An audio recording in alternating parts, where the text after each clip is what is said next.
प्राचीन समय की कथा। यह कहानी प्राचीन भारत के एक न्यायप्रिय और महान राजा विक्रमादित्य के समय की है।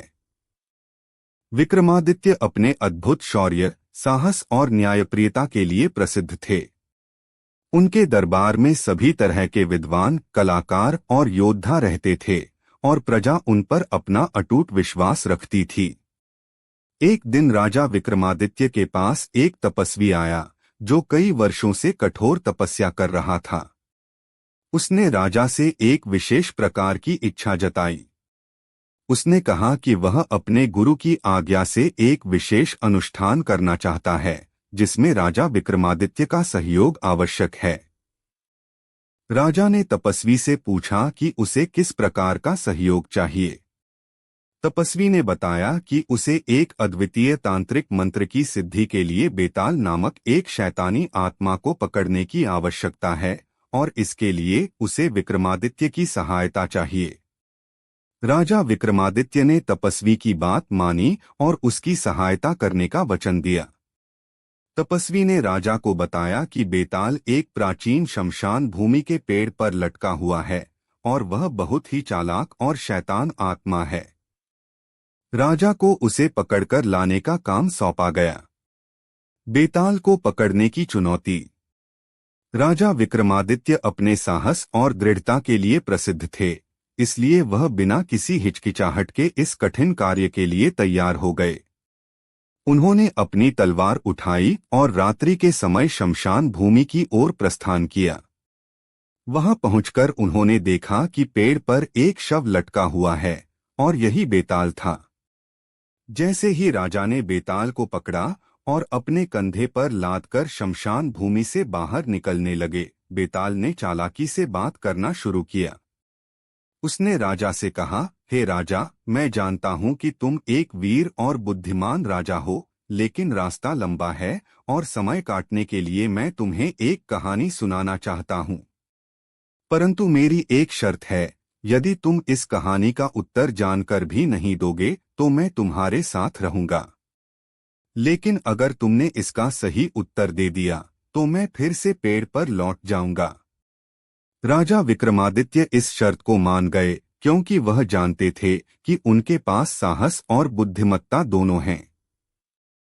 बेताल ने पहली कहानी सुनानी शुरू की। पहली कहानी, न्याय और नीति।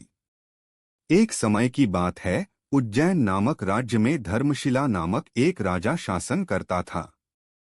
राजा धर्मशिला के राज्य में न्याय और नीति का बोलबाला था। उनके राज्य में एक विद्वान ब्राह्मण रहता था जिसका नाम सोमदत्त था। सोमदत्त की एक पुत्री थी जिसका नाम सुंदरवती था। सुंदरवती का सौंदर्य अनुपम था और उसकी प्रसिद्धि चारों ओर फैल चुकी थी। राजा धर्मशिला के पुत्र राजकुमार वीरेंद्र ने सुंदरवती को देखा और उससे विवाह करने का निश्चय किया। दोनों के बीच प्रेम हो गया और शीघ्र ही विवाह की तिथि निश्चित हो गई। विवाह के कुछ दिन पूर्व ही राजकुमार वीरेंद्र ने युद्ध में जाने का निर्णय लिया क्योंकि उनके राज्य पर एक शत्रु आक्रमण कर रहा था।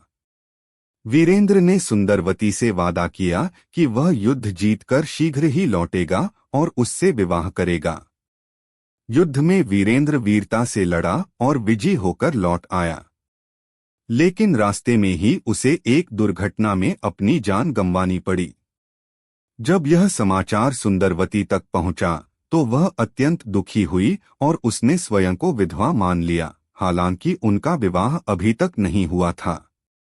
सुंदरवती ने समाज और परिवार के दबाव के बावजूद दूसरी शादी करने से मना कर दिया।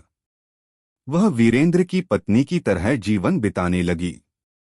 अब राजा विक्रमादित्य से बेताल ने प्रश्न किया, हे राजा, अब तुम बताओ, क्या सुंदरवती का निर्णय सही था? क्या वह वीरेंद्र की पत्नी मानी जा सकती है जब विवाह की रस्में पूरी नहीं हुई थीं? राजा विक्रमादित्य का उत्तर। राजा विक्रमादित्य ने कुछ देर सोचा और फिर उत्तर दिया, सुंदरवती का निर्णय न्यायसंगत था क्योंकि उसने अपने हृदय और आत्मा से पहले ही वीरेंद्र को अपना पति मान लिया था। विवाह की रस्में केवल समाज की औपचारिकता हैं लेकिन वास्तविक विवाह तो मन और आत्मा का मिलन होता है। सुंदरवती ने अपनी आत्मा से वीरेंद्र को पति स्वीकार किया, इसलिए वह पूरी तरह से विधवा कहलाने की अधिकारिणी है। राजा का उत्तर सुनकर बेताल फिर से पेड़ पर लौट गया। राजा विक्रमादित्य ने बेताल को फिर से पकड़कर लाने का निश्चय किया, क्योंकि वह अपने वचन से बंधे थे। उपसंहार। इस प्रकार राजा विक्रमादित्य और बेताल के बीच की कहानियों की श्रृंखला शुरू हुई, जिनमें बेताल हर बार राजा को एक नई कहानी सुनाता और राजा उसे अपने बुद्धिमत्ता से सुलझाता।